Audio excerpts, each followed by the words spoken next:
Hello, Kaloo, how are we doing today? My name is Notepad Anon and I write games for fun, but today we're not going to be going over any games. We are instead going to be DUWANGing one. Yes, hello, welcome to another session of DUWANGing. So, this is Enchanted Country. Glorious Enchanted Country. Last time, my keyboard killed itself, so I did end up finishing all the spells. As you see, there are many spells, including my favorite, which is Phantom 2 and Phantom 3. You may be wondering, Notepad, what does Phantom 2 and Phantom 3 do? The answer may surprise you. It lets you cast Phantom 1 more. What does Phantom 1 do? It creates a phantom identical to you so you can kill it. Yes, it creates an identical version of you in which you are intended to kill. That is the I'm not fucking with you, that is an actual spell. It's some real Kino in this game, not gonna lie. We got some real... Yeah, the phantom spells are hilarious because all they do is say, hey, I'm going to cast this spell so neither of us will be virgins. You murder your doppelganger and you get half your current experience from doing it. Yep. You may be wondering, wow, Notepad, that sounds a little bit fucked up. And the answer is, yeah, it does sound a little fucked up. But yeah, there's also some other genius spells. Some ones such include Invisible Wall, which is just a quiet escape. That's all it says. Gold 2, which gives you money. That's its spell. That's your magic spell. You get 1,000 coins. Super Invisibility, which is like invisibility but better. Spell to Unseal. You can't do it on yourself though. And then Fireball, in which everyone in the area just dies. Yes, because most spells are actually insta-kills. That's one of those funny bits. Like, technically, Absolute Beam. If you cast Absolute Beam on someone, they die. There isn't a, oh, you get back up. No, you die, and they explode. What does the formula for life do? It just gives you more risk points. But you can't use it on yourself. Why? I don't know. Yeah. We also ran into Flying Shield, which we learned that Flying Shield is interesting for a few reasons. One of the things with Flying Shield is that it's Tensor's floating disk. It can hold 10,000 coins. Which may seem a little bit weird, but then you realize all the capacity of every saddlebag and every bag, effectively, is not measured in items, but is measured in the amount of coins. So you end up in this weird situation that Tensor's floating disk is technically been fucked up and weirdly translated to Flying Shield, which, if you think about it, it is technically a floating disk. If you think about it, a flying shield and a floating disc well, they are the same. It's a flying shield. Yeah, but it's not a shield, by the way. Because it's conclave. Exactly. Yo, Black Mage has spell the minor end of the world. Good. See, we're going to be doing the Black Wizard spell after we get Enchanted Country down. I'm excited.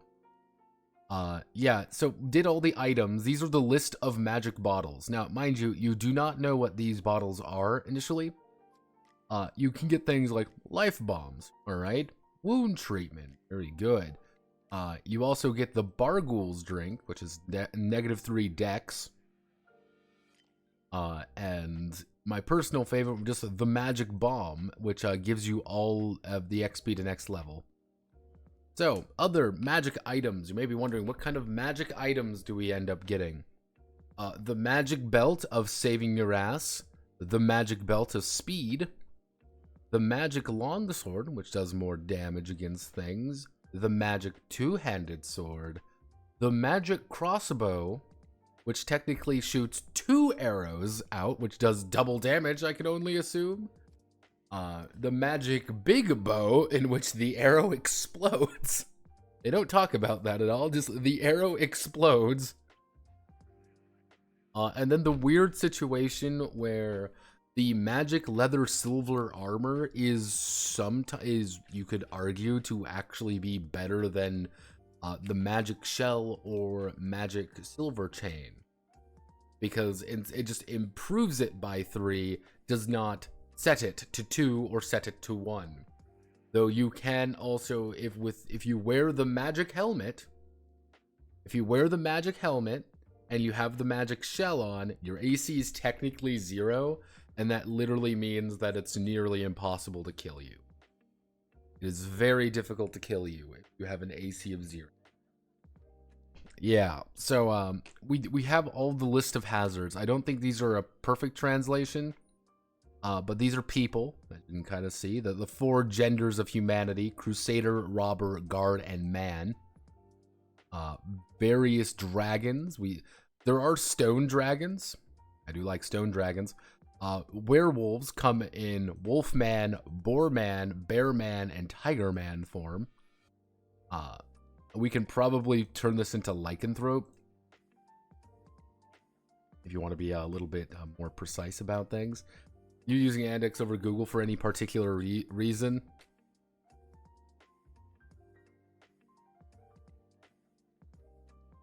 I'm getting ads in French. The reason I am using Yandex is, one, Yandex is actually Russian, and so it's like, oh, Yandex is Russian, so I'm assuming their translation's usually a little bit better when it comes to that. Google Translate, I've tried it before. It doesn't usually work very well because of your streams. I'm the rabbit hole. Black Wizard spell. Yes, we actually, if you bring that up. Bring Black Wizard spell up. If I go here, and I bring up this, let me bring up. I do actually have all of Black Wizard as well. That's kind of the secondary one we're going to be doing, is Spell of the Black Wizard. This is all of the enemies. This is the bestiary book. I believe this is. One of these two is the character one. But yeah, like Black Wizard spell is actually laid out a lot better, and is generally a better game. But that was, you could kind of call Black Wizard, how do I want to word this? Black Wizard is the result of Enchanted Country not being very good. And the joke is that both of them are the first Russian game, even though they're separated by a few years, because one was the first Soviet RPG and one was the first Russian Federation game, because Black Wizard came out after the fall of the Soviet Union. That is literally one of the main reasons I'm doing Enchanted Country, just because it is the first Soviet Union RPG. Ghoul, Yandex failed you there. I mean, probably. Let me see. So that would be Ghoul. I think one of the things with the Yandex, what it likes doing is it says, okay, here's this. Oh, so we don't have a perfect translation for it, so we are instead going to just give it to you as it's pronounced, or like as it's written. It's like, wait, what? And of course we have the strongest man, the hairy man. You can make a wild guess what the hairy man is. The hairy man is hairy. That's the secret. Now, this section is where we're on, to give you an idea of what we're working with here. This is how to run the game. Approximate course of the game, Enchanted Country. This is how we are supposed to play the game. It is fundamental that we learn how to play Enchanted Country. So we're going to learn how to play Enchanted Country together, everyone. Now, you may be saying, no, Pat, I don't want to play Enchanted Country. It scares me. I don't want to know the Russians. They frighten me and my family. And the answer is, I'm sorry, but you're going to learn Enchanted Country. We're all going to learn Enchanted Country. There's no stopping it. We are trapped in this endless hell. So, but don't worry, it's gonna be fun. We all love Enchanted Country. We are the premier Enchanted Country streaming service. See, this is the one of the most cursed things that it kind of dawned on me the other day, actually. One of the most cursed things is that by sheer technicality, I am probably going to be the only human being alive to ever give a, ever do this for this fucking game. Give more than like 5 seconds of like, oh, it exists, because it's not even the Russians really care, because guess what? The fucking Spell the Black Wizard exists. Just play that. Just play the good version. I find that very amusing. There's something very, very funny about that.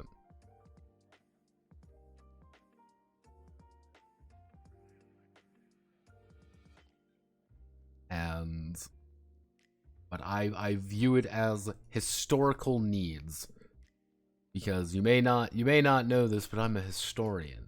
That's why I will fight tooth and nail for Dallas the television role-playing game, because it's very funny, and I like the Dallas television role-playing game because it's a very unique product. That's my thing. I find these more unique than anything. As I've said with a lot of things, it doesn't need to be good, it needs to be interesting. And interesting is what this game is. Good? What horrific text editor are you using? Random facts about history and politics, it kind of scares me. You get used to it after a while. Once you roll in far, far left, far right, far, fucking, weird circles and play too many history games, you pick up on everything.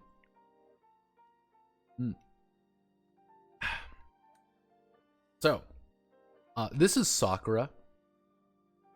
This is the big thing. This is the text editor I'm using is called Sakura. I use it for Japanese text because my, I don't know why there's like the frame rate at the bottom there.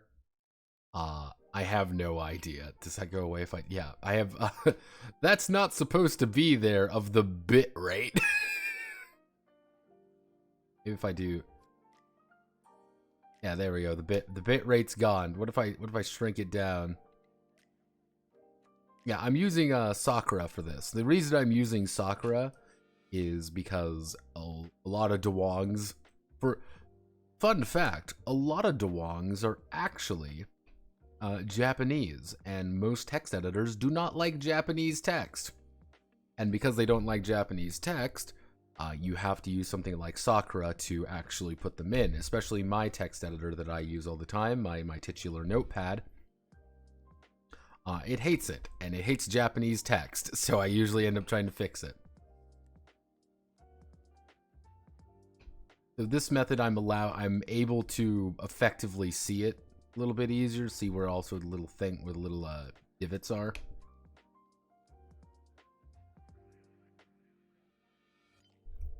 Using my expert levels of deduction and my psychic powers, as you know I have. This is money. Coins. Yep. Ha ha ha. I've done it.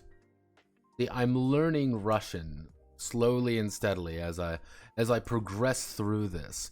I'm putting context clues together. And context clues are fun, because then I see, oh, that's what they're saying. Oh ho ho. Oh ho ho. I see, said the blind man. Da, da, da. Yeah, welcome to just raw text that needs to just be put in, because that's legitimately all this section is, just raw fucking text.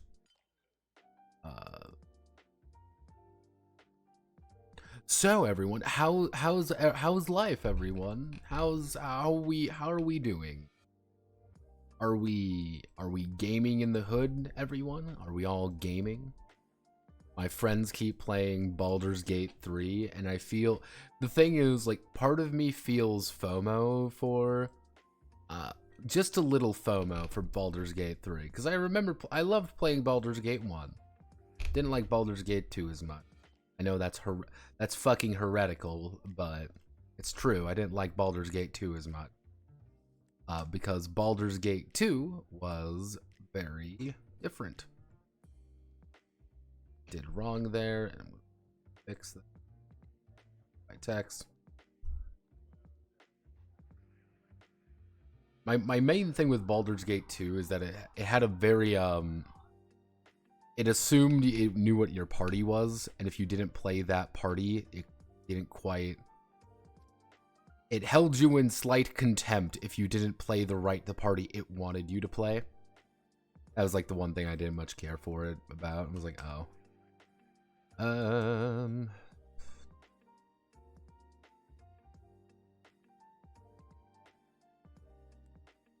This is. We need to put that right there. I'm splitting these up just so I know where each one is.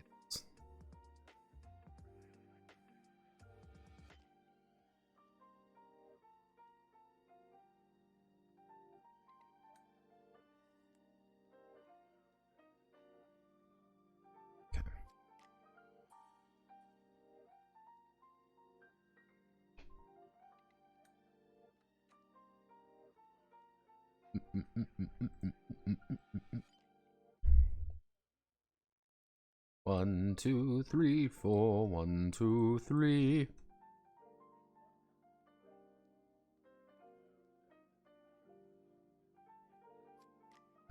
Though I have heard very good things about Baldur's Gate 3. I've also heard that, like, the third act is really bad. Like, just, like, buggy-wise. What up, what up? We got a manly co-host. Go away, anime girl. You're being replaced by the real anime girl. Hello. Good cat matching. I believe you learned how to speak Tiger Ball through this. Baldur's Gate 3 is really good. What the shit is this? You should have made a video about running Baldur's Gate 3 inspired campaign and riffs. Oh, sorry, Manly's been shot. Sorry, everyone. Manly's been shot already. Immediately, Sterner comes up, brings out, brings in the Tiger Ball. Immediately fucking pops Manly. Just immediately pops him. What a fucking hero. What an absolute, truly. I'm so sorry, Manly. You will not see the end of Enchanted Country. Let's see. What up, what up, what up? I'm doing pretty all right. Longest Byzantine reign. This is Enchanted Country. This is the first, this is Enchanted Country. Enchanted Country is the first Russian tabletop role-playing game. The absolute first. Now you may be wondering, what do you mean the first Russian tabletop role-playing game? Well, this is the first Russian tabletop role-playing game made in the Soviet Union in 1990 by the guys who made Monopoly. Yes, by the guys who made Russian Monopoly. They decided that they were going to do it. Now, this is the really cursed bit. So, D&D is poorly translated into Polish, which is then, from there, poorly translated into Russian, which is then adapted into Enchanted Country. This is the 90s. This is 90s, not the 70s. They literally made Monopoly and Risk.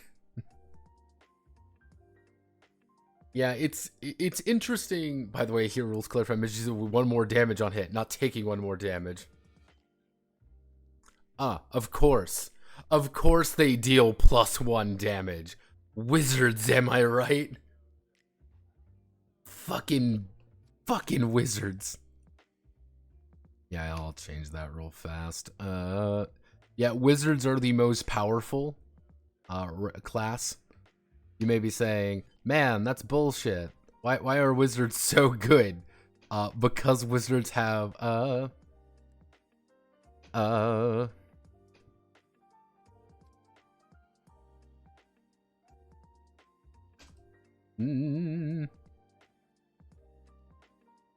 when hitting an enemy. Like, yeah, wizards are what we like to refer to as broke as fuck in this game. Because even back in the day, the Soviet Union was still fucking caster fags. Sorry, hate to break it to you all, but the Soviet Union was wrong because they liked casters. I can't believe the Soviets were that wrong. Truly a darkest timeline. But I guess if you're playing a botched version of D&D,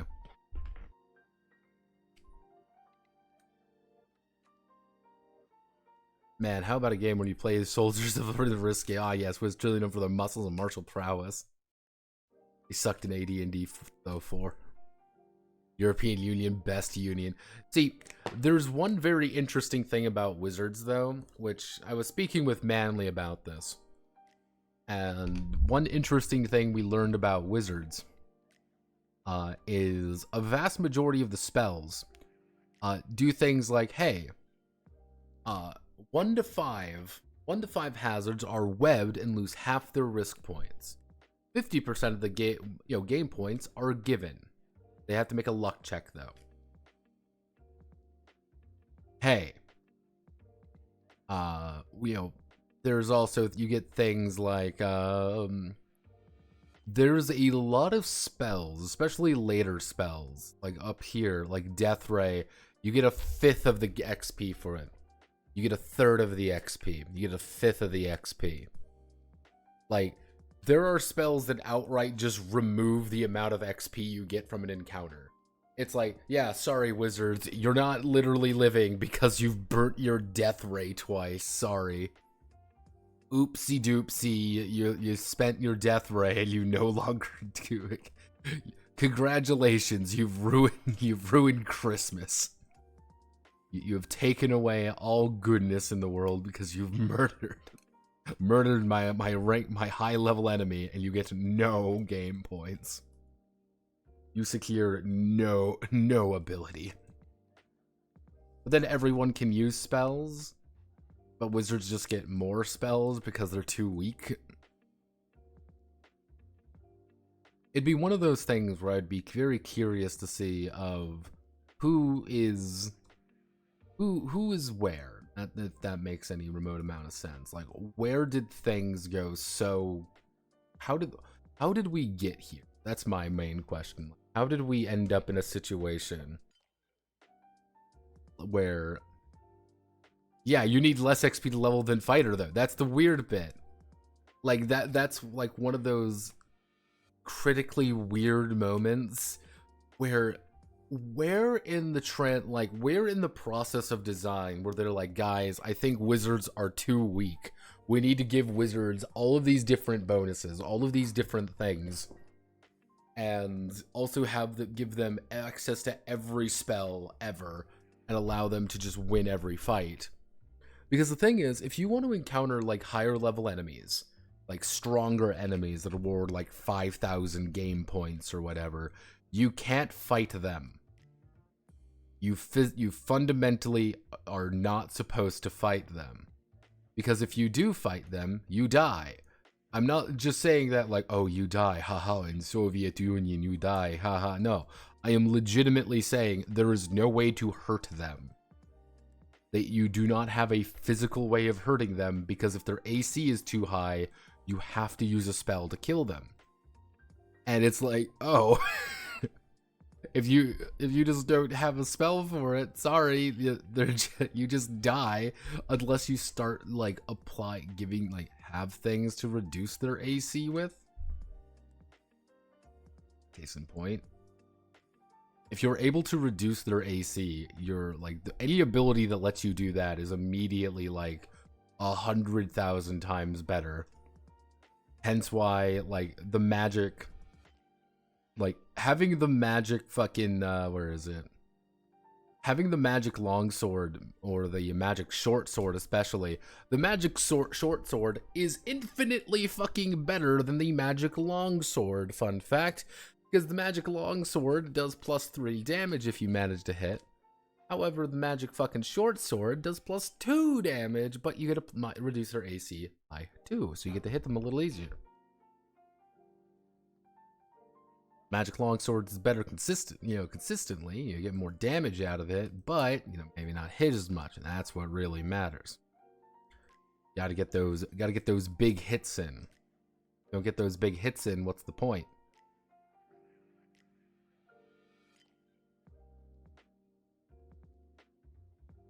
I sound so fucking nerdy anytime I say, well, you gotta have the magic short sword. If you don't have the magic short sword, what's the point? What's the fucking point? Put me in Stranger Things, everybody. I'm ready. I'm ready to become part of the Stranger Days cast. Stranger Days? I've never watched Stranger Things. I know that's sacrilege in some parts of this country, but I've never watched Stranger Things, and it might be like, oh, well, it gets really good. I couldn't deal with it. I thought it was annoying. Okay, so we've successfully done all of that. So, let me just double check this.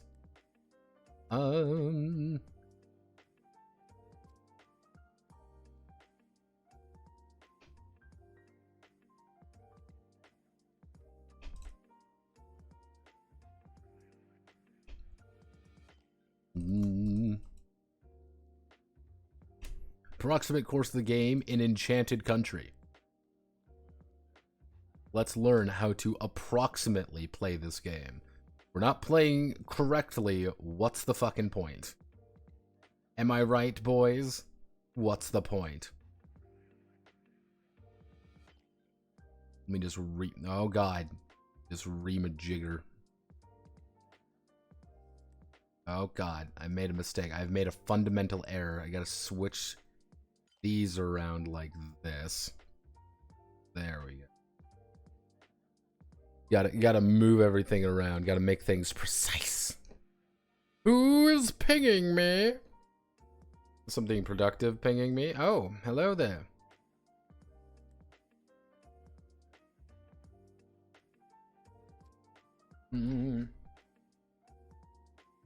Or better save spells, better hit chance. Really a base class. Put catapult, flying shield, and a flying shield and obliterate everything.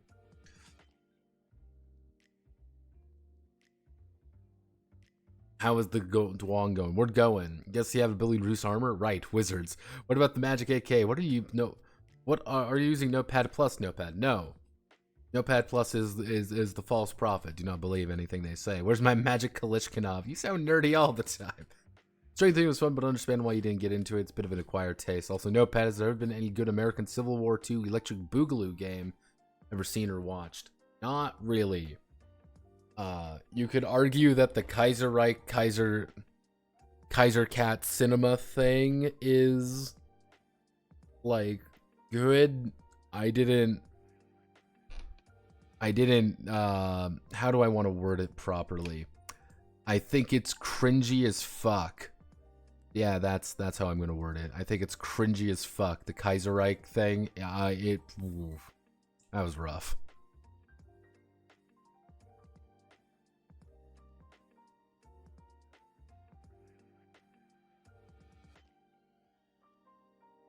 After that, begin the roll of the dice. Qualities are filled in first. Players roll 2 hex 2 times. Smallest drop discard with all 3 plus. Result 18, a minimum of 3. Then for each characteristic, choose a character you will beat. To do this, you see the quality correspond to the matching character. This is quite literally the GM's guide, so we're probably going to be reiterating some stuff. For example, the first player has the following qualities: strength, dexterity, wisdom, courage,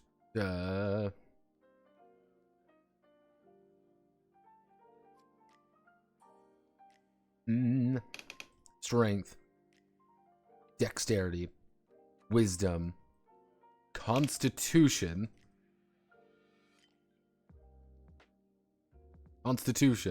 and then bravery. I believe it's bravery it's translated to. So bravery. The second player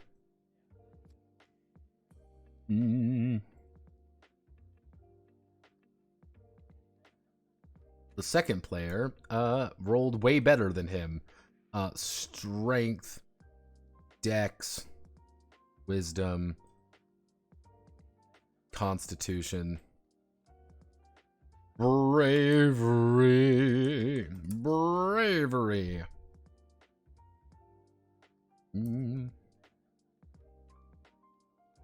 Okay, so we're going to split that up to make it out a little bit easier. This is the example of the two characters with the same qualities, table 1.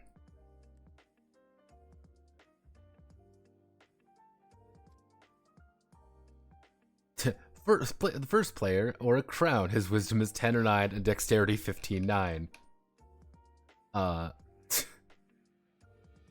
The first player can play a real character. The second player cannot.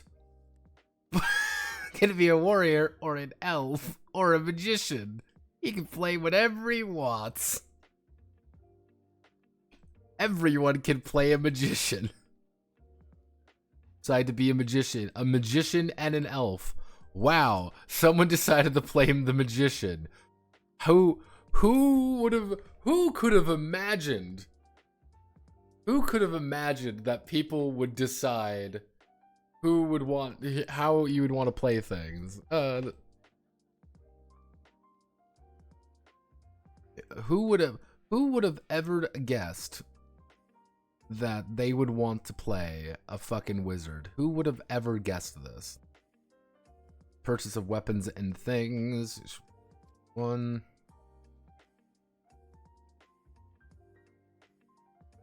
In our case, the first hero, what does he purchase? Magician buys leather armor, a golden dagger, two large bags. Why did you buy 2 large bags? All right. He is left with. Now, so you can add his money. Oh, so you can give money to your pal. So all right, based.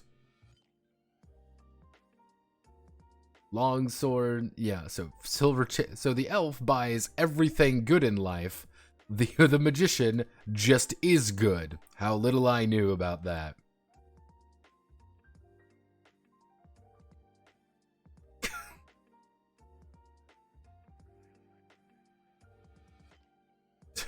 Player 2 is dirt fucking poor. That's what we learned. We learned that player 2, the elf, is poor.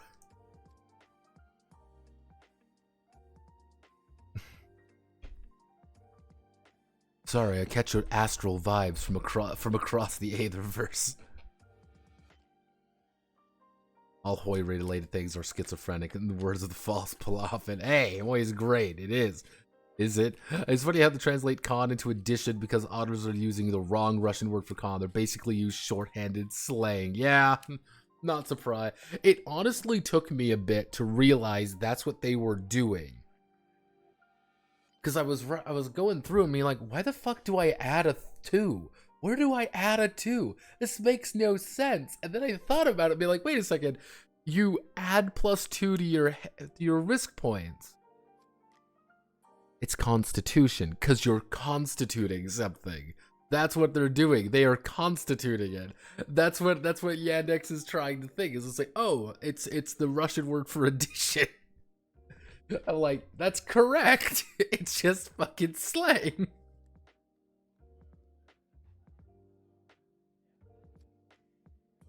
Lubo, I don't think you quite understand. This entire game has been botched Russian. No, it's not even like full on like full on appropriate Russian. It is botched Russian. Okay, so we know this is their AC. Their CD is their AC, and this is their RP. Note the design of the Magician Crown, one special feature is the ability to increase all quantities. What? Yeah, oh yes. I forgot. Wait, the crown gets that ability?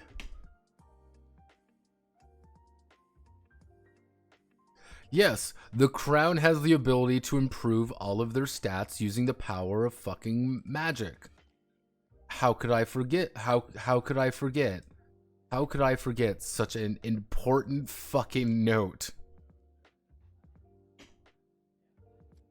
Also, it's not quite crowned, but I'm going through and just double checking. This is, we will compile later. We just need to get as much notes done.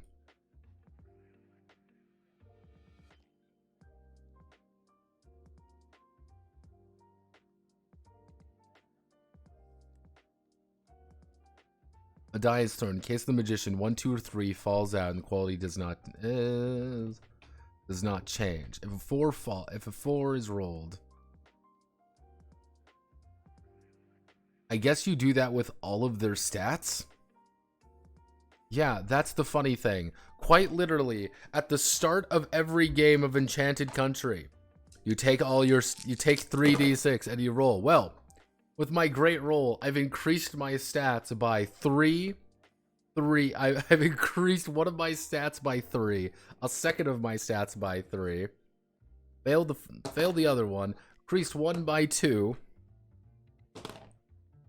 Failed another one. We got yeah. So we've got a grand total of let's see, 3, 6, 3.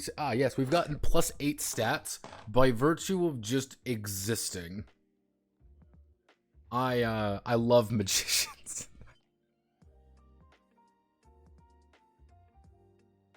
Let's assume the first player's characteristics have not changed.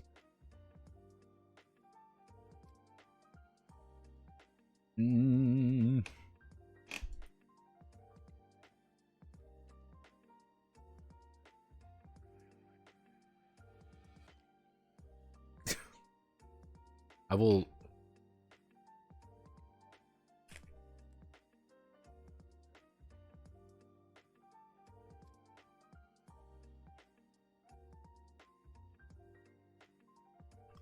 So here's the curse thing. Here's the curse thing. This is the thing that's fucked up. Like, you gotta remember. Like, you gotta remember, Lubu, of what Enchanted Country is. This is D&D First Edition, poorly translated into Polish, poorly translated into Russian, reinterpreted now into slang Russian by the guys who did Russian Monopoly. Enchanted Country's lineage is far more interesting than Enchanted Country, because it's hysterical, and I find it nothing but hilarious. It's great. It's perfect. It is the greatest thing I have ever come to be. I love Enchanted Country. This is the best game ever. You may say, oh, Notepad, you're just fucking weird.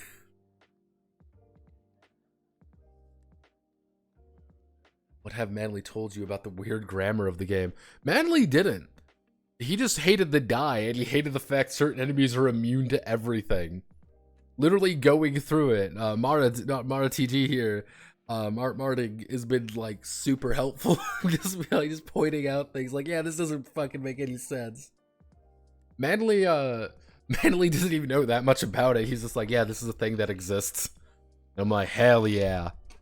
Fuck yeah, we're fucking gaming.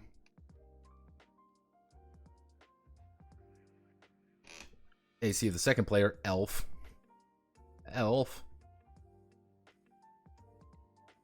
Yeah, mind you, he takes a penalty because elves don't require dexterity.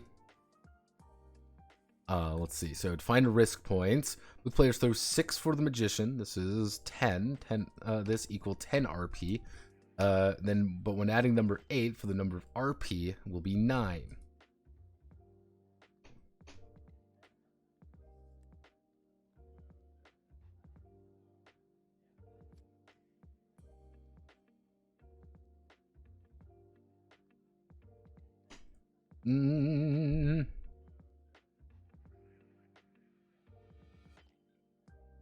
But with Constitution 14, the number of RP will be 10.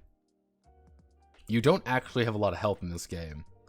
The most important thing is I would say, here's the thing. This is the beautiful thing. This is the most important thing you must know. This game does, by sheer technicality, Driveway. All stones and werewolf. Throw. LL2 easier. Additional subtraction when hitting it. An additional subtraction when hitting an enemy by 1 RP. Yeah, this does. I would say this. This is the beautiful thing. This game does qualify as an OSR. I would say that. So anytime someone's like, you don't know, I don't do anything OSR related. Anytime someone tells you that, you can always now point them to Enchanted Country. I'm the real OSR YouTuber. I'm the real OSR guy. I'm looking at real OSR, Kino. I'm not looking at your Shadow Darks or 50 years of innovation or anything. I'm looking at 50 translations of innovation.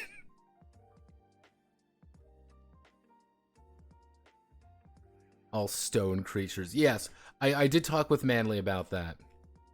The way that it is literally stone men and stone things, because remember, there are stone dragons. That's one of those things. There are stone dragons, so it's an anti-dragon material as well. So I'd say I should say all stone hazards. Yeah, the ability to throw. The wizards, mind you, actually are luckier. Hitting an enemy is +1 difficult, you know. Mostly because, mind you, this is an important note. It is not because he is a wizard that he gets these, you know, it's harder for him to hit things. It's because he has literally no bones in his body. He's very weak.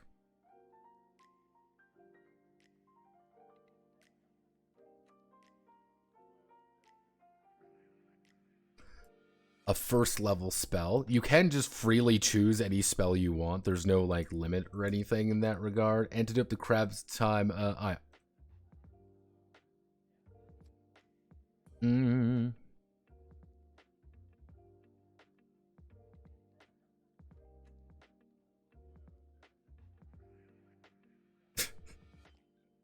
There we go. Let me see. First level mage, 500. Up to first level mage, 500 game points, and elf 2,000 game points. Yes, elves require 2,000 game points. Very important. You need to give all your game points.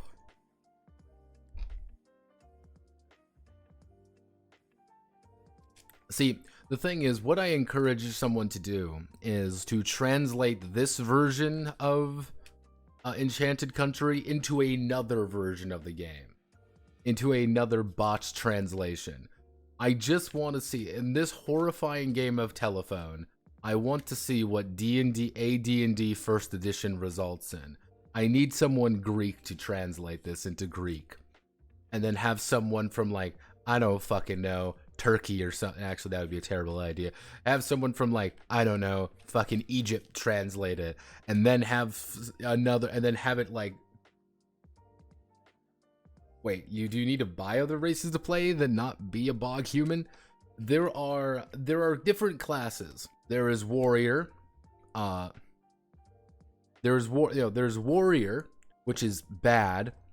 There is magician, the goat. The crown, which is a rogue druid ranger all at once, and also a paladin kind of. There is elf and dwarf. It is race's class. So it's not, you're playing an elf, you're an elf warrior. No, it is, you are the elf class. I know for a fact there has to be a scuffed, yeah.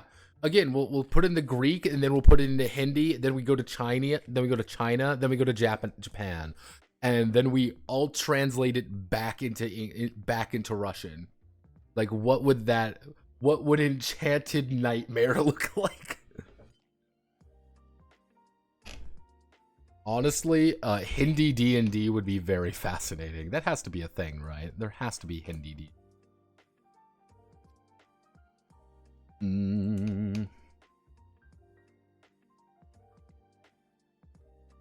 All of this is recorded in the chart.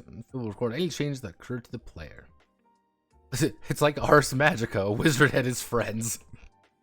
Games begin. Ships are placed on the outpost where the journey begins. Players move the ships around in white circles and later tells them what will happen to them.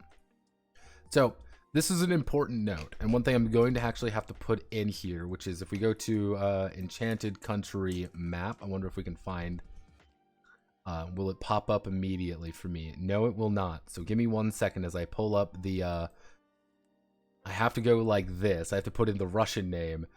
That is this is the official map. This is the official map of Enchanted Country. This is the Enchanted Country TM. You start here. You start in the outpost. And then you progress along here going to all of the different dungeons. And things such as that. Because all of these pink dots are actually dungeons that are detailed in this book, in fact.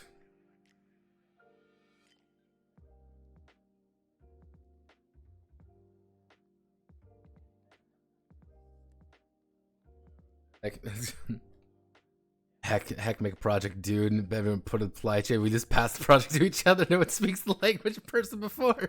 No English anything will be people. Will be hard to get people not knowing English.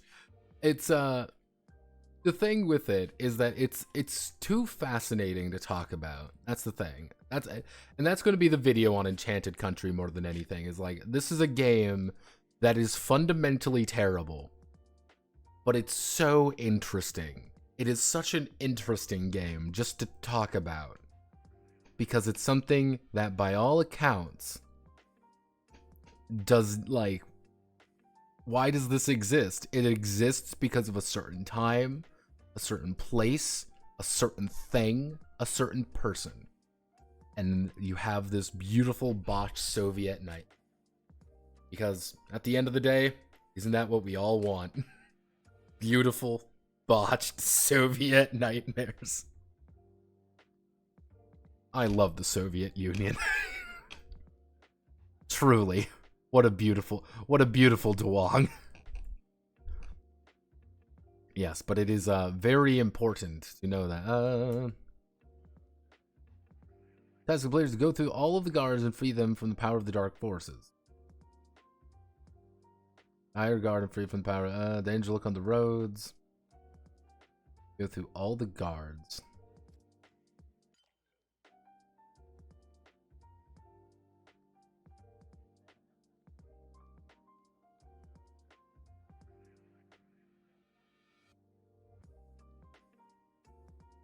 Task of the players.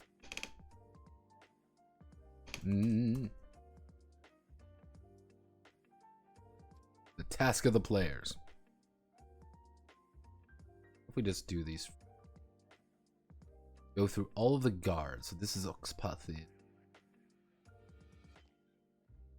I wonder, are they trying to say castles maybe? Like all the guard, like go through all of the security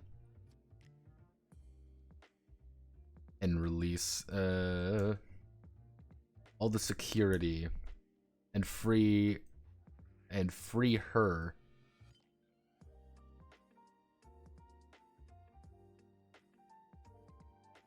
From the power of the dark force, the danger look on the road. I guess they're referring to the Enchanted Country.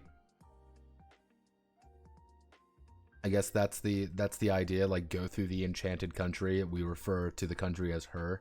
For example, other 10. Oh Jesus. Oh boy, everybody. Are you ready for it? You leave the city. The road is headed gloomy dark forest all the way. Suddenly you see a figure moving towards you from afar. What are you doing? Elf, I shoot it with an arrow. Elf, what the fuck, man?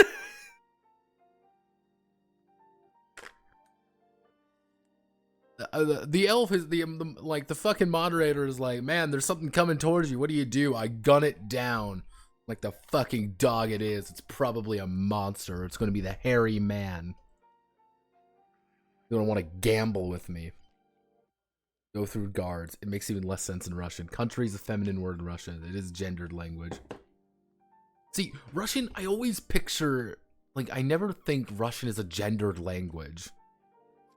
Because it's like, anytime I hear it, you know, in like, in Romance languages, you have a lot of is. You know, it's like, you refer to things with an A at the end if you want it to, you know, have it more feminized.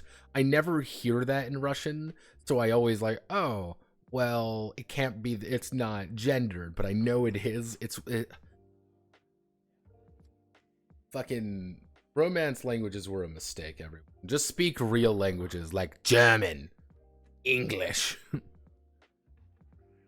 Where the please speak the real language of English, which is 7 languages wearing a trench coat that slowly abducts others to join the trench coat gang. At this time, the presenter, the danger card here at land. It looks as though he poison you to get into. It doesn't tell the players anything. Draws and finds the danger card. Yeah. 8 points are needed, but the second player is throwing a weapon is 1 more difficult, so 9 points are needed. AC, Atlant.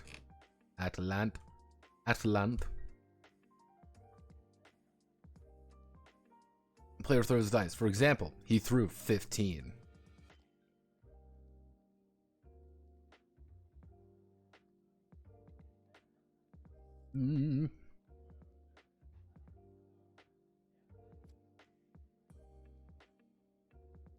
Leader, you got it. It was terrible roar, and you saw the Atlantean rush at you. I'm gonna call this the Antlant. I know that's not quite right, but now the presenter needs to throw the Atlanta life cubes.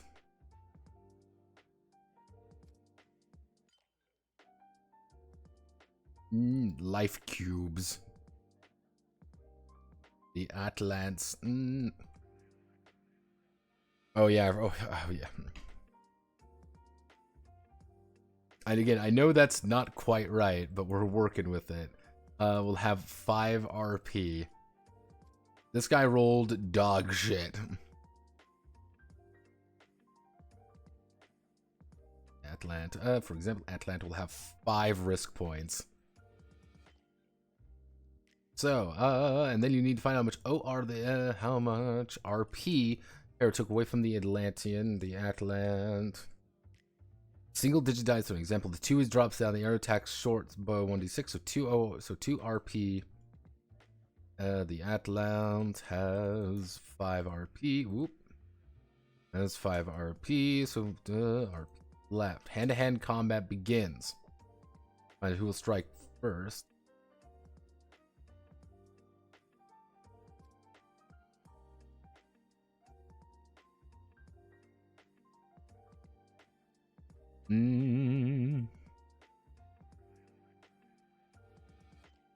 Arrow attacks with so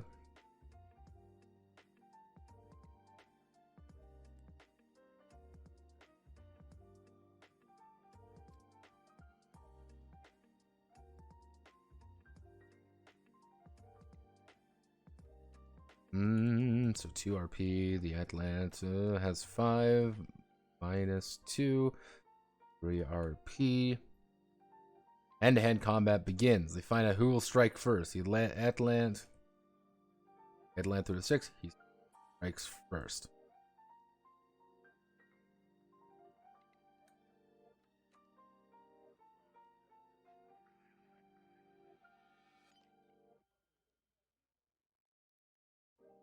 The presenter decides with a cube who will be hit.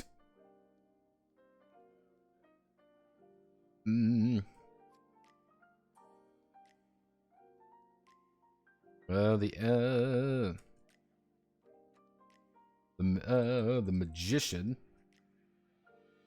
magician with 7 AC. 10 or more are 10 or more is needed. That because this is a you may be wondering, how the hell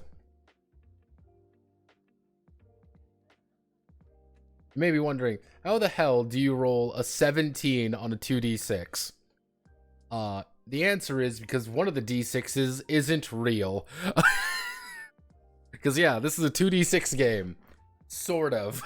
It's sort of a 2d6 game. Because it's a 2d6. However, it's also a d3 game. Except the dice result on the third dice are 0, 6, and 12. You may be wondering, why? And the answer is, I don't know. They needed to try to mimic D20. I legitimately think that is the reason. Naughty the fuck? Yes. How you play Enchanted Country is you roll 2d6. 1d6 will be recorded as a d3 with the values of 0, 6, and 12. The other is just a d6. So, for example, I'm going to roll my d6 right now. I rolled a 2. Let's roll my d3. I rolled a 4, so I would have rolled, since with my 2 and my 4, which is now a 6, I've scored an 8. The highest you can score is an 18. So it's a D18 game? No, because you can't roll a 1. Well, you can roll a 1, sort of. Like,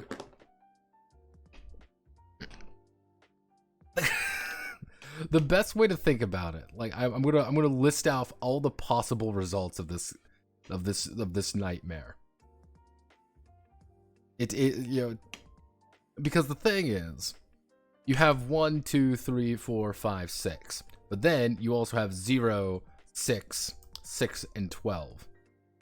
Technically, under every interpretation, if we just do our very basic, if we do 2, 3, 4, 5, 6, and then it would be 7, 8, 9, 10, 11, 12, 6 results. And then we have 13, 14, 15, 16, 17, 18. Now, in a completely botched way, this is a D18 game. It is just fucking weird. I don't know why they made a D18 game, but they did. They did make a D18 game. Because I thought, I'm like, oh, you won't be able to roll like a certain value, but no, you are able to roll every single thing. Yes, the first Russian tabletop role-playing game uses a D18. How the fuck do you work with the D18? You do this. I mean, it is percent, but D18. It's not percent. Sort of. It's not really percent, because sometimes they'll say, oh, it's 33%. But 1 divided by 6 is 30, but like you can find a 33% to do things. Because 33% is just a third of something. 66% is 2/3. So anytime they do the percentages, it's actually a D6. Every single aspect of this game is a D6 of some capacity. There is no other dice. You will roll no other die in any remote capacity. However, you may be wondering, Notepad, how the fuck does this work then? How the fuck does any of this work? Because what'll happen is, let's say for example, hey, the mage needs to increase his attributes. So what you do, if the mage wants to increase his attributes, he rolls a d6. If he rolls a 5, he rolled a 2. Because 1, 2, 3, 4, 5, 6. Welcome to Clown World. Crowds just roll a d3, and if they roll a 5 or a 6, they get a +1.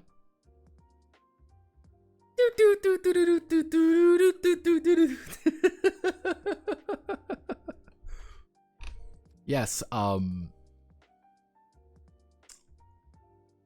this is a beautiful game.